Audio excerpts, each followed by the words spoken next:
Okay, welcome back to members of 121 Community Church in Grapevine, Texas, and to our ongoing study in Wolfhart Pannenberg and Volume 1 of his Systematic Theology, a very powerful Volume 1.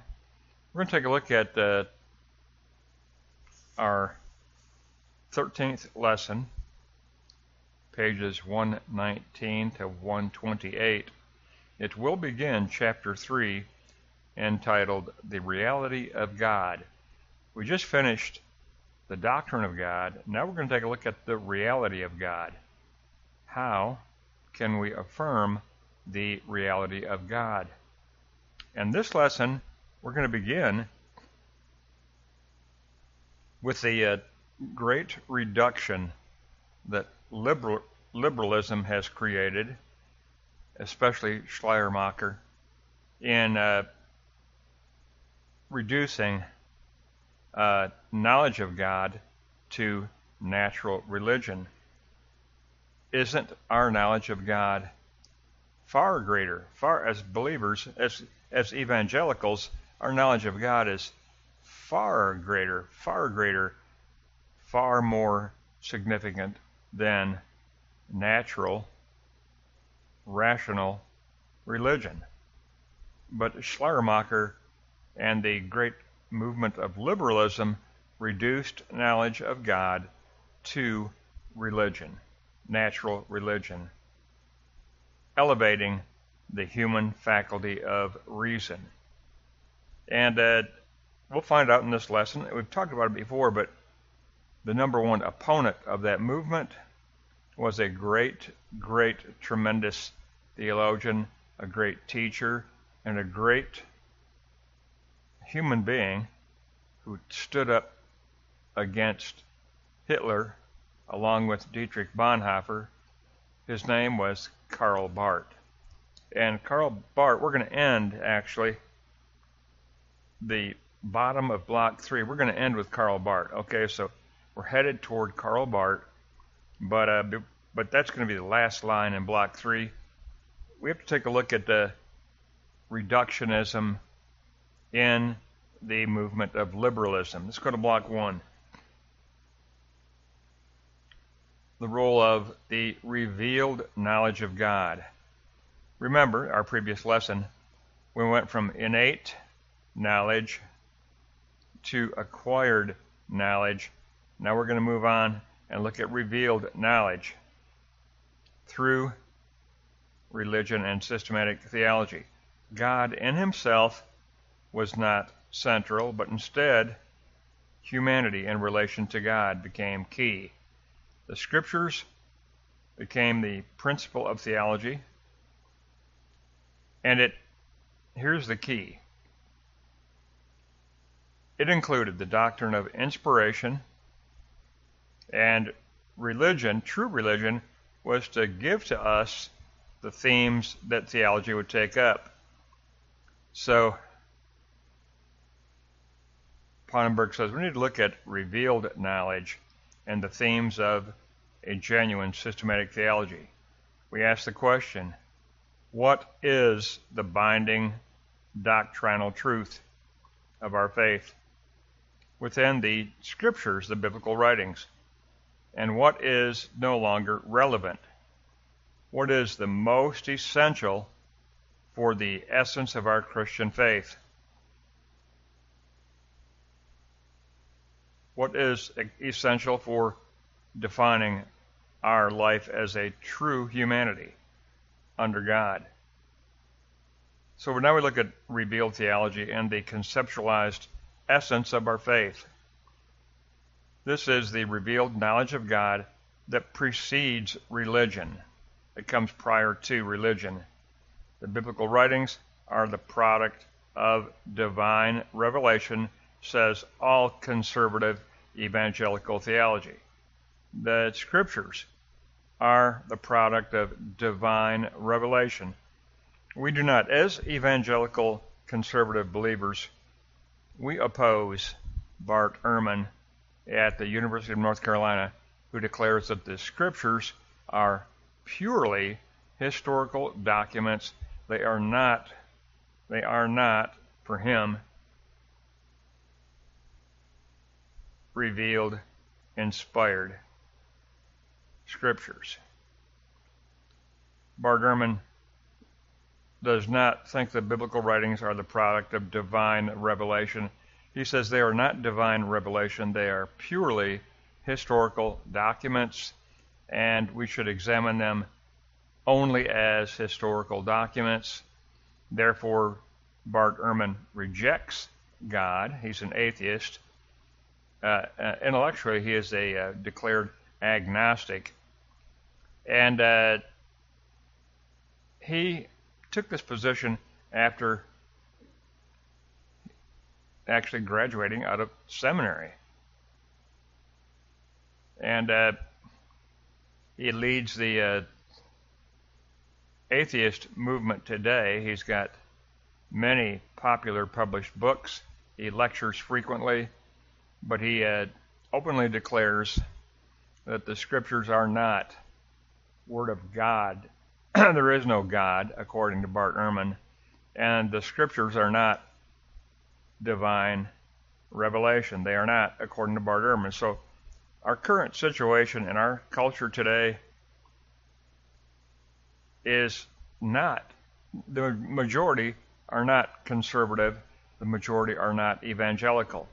If you, like me, if you are a conservative evangelical today, you are a minority. You are a radical minority. You are extremely rare.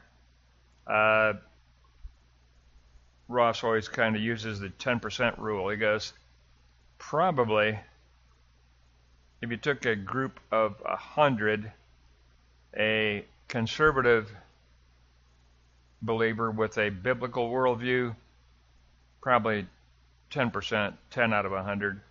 I agree with that analysis, by the way. I think Ross is right. All right, so let's go on to block 2.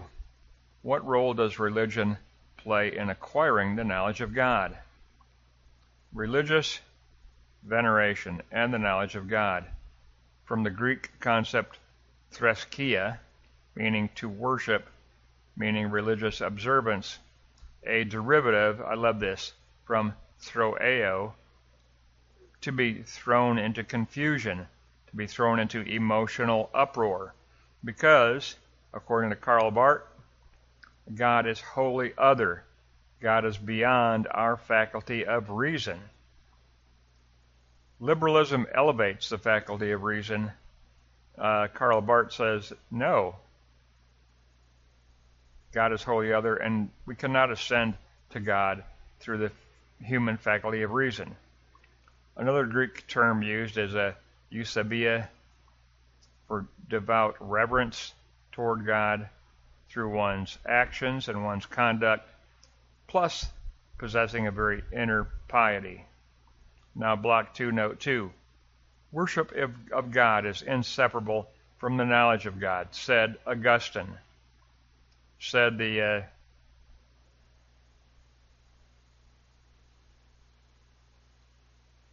revealed Augustine, the doctor of the church. Augustine said revealed doctrine and worship, they belong together. Doctrine is acquired through reverence and worship. And of course he used Latin, and he said the two terms that must go together are religio and sapientia. Religio is a religion, a sense of moral obligation. Sapientia is the pursuit of divine understanding or spiritual insight. So spiritual insight for Augustine is acquired through an inner reverent attitude toward God. The beginning of knowledge, the beginning of wisdom is what? A reverence, a fear, a reverent fear of God. The beginning of wisdom is reverence toward God, our Creator. So I think it's very powerful what Pannenberg gave us here in Block 2. And it basically kind of reinforces what we learn in the Psalms, that the beginning of wisdom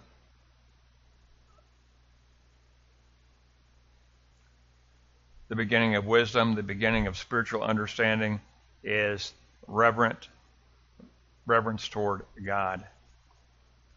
So in block 1, we learned that even though we begin with innate knowledge of God that has been imprinted in our soul because we have been created in the image of God, that has to be awakened and become alive to become acquired knowledge of God. And in the previous lesson, acquired knowledge of God, the transition from innate to acquired knowledge took place through subjective conscience and objective transcendence. Remember that? Subjective conscience and objective transcendence together became the bridge between innate knowledge of God and a deeper acquired knowledge of God. That was in our previous lesson, and I hope you all took that in and remember that. Let's go on to block 3. The failure of reducing the knowledge of God to religion. Our knowledge of God as conservative believers, as evangelicals, our knowledge of God is a personal knowledge of God because God has offered that relationship to us. It is not equal to religion. It's much more than that. Reduction. At some point, rational, natural religion was recognized as inadequate, an inadequate reduction of our faith, and it needed supplementation. It needed a doctrine of salvation. It needed, and here's the key, it needed knowledge of the atoning death of Christ. A transition was needed to revealed religion. How are you going to have knowledge of God if God does not reveal himself? And God has revealed himself in the atoning death of Christ. So, block 3, note 2, the transition out of reduction. We must accept and affirm a supernatural revealed religion. Schleiermacher's liberalism represented this false reduction of religion. He posited a freedom from all metaphysics. He posited that authoritative truth was equated with subjective anthropology. Christian faith was reduced to the subjective feeling of absolute dependence. Religion was no longer an expression of the awareness of God. The concept of God became a product of an anthropologically based religion. Final line in our lesson. Karl Barth protested this reduction of the knowledge of God as rational, subjective, and absent of metaphysics. Karl Barth said no. He criticized Schleiermacher, and you don't reduce everything to the natural and the rational, because there is, for the believer, a supernatural realm of spirit.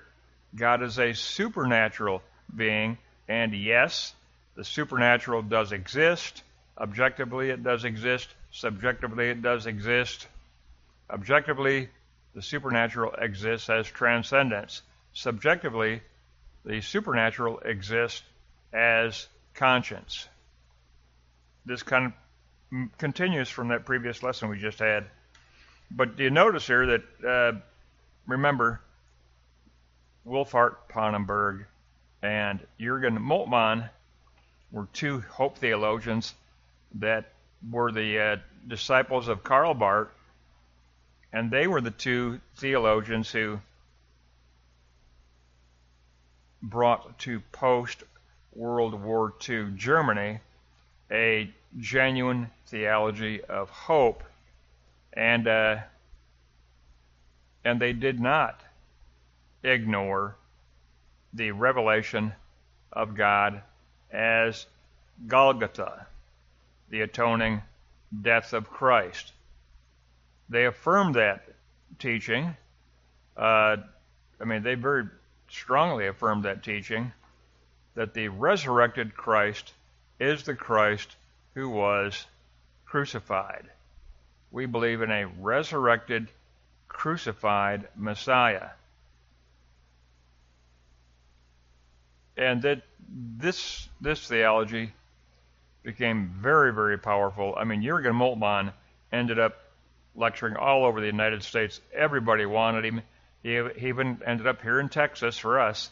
He was lecturing at Baylor, and when he was going to Baylor, he sent me a letter and he said, "Barry, please go to Baylor and meet me there. I want to meet you in person." So what a blessing that was. I drove down to Baylor, and of course I didn't get there early.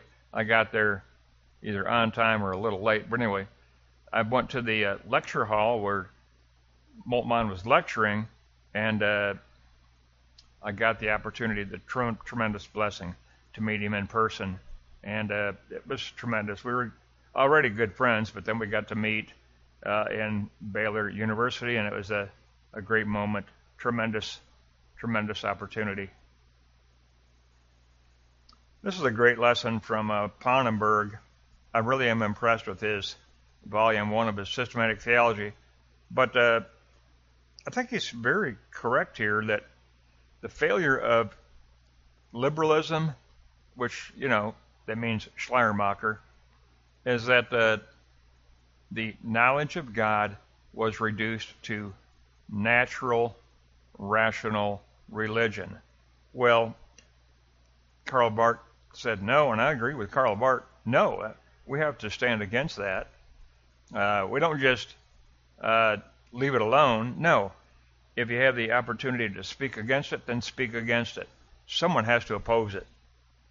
And we might not like doing that, but we need to stand for the truth and defend the truth. As conservative evangelicals, we're all theologians at some level, and in our society, that person is no longer Schleiermacher.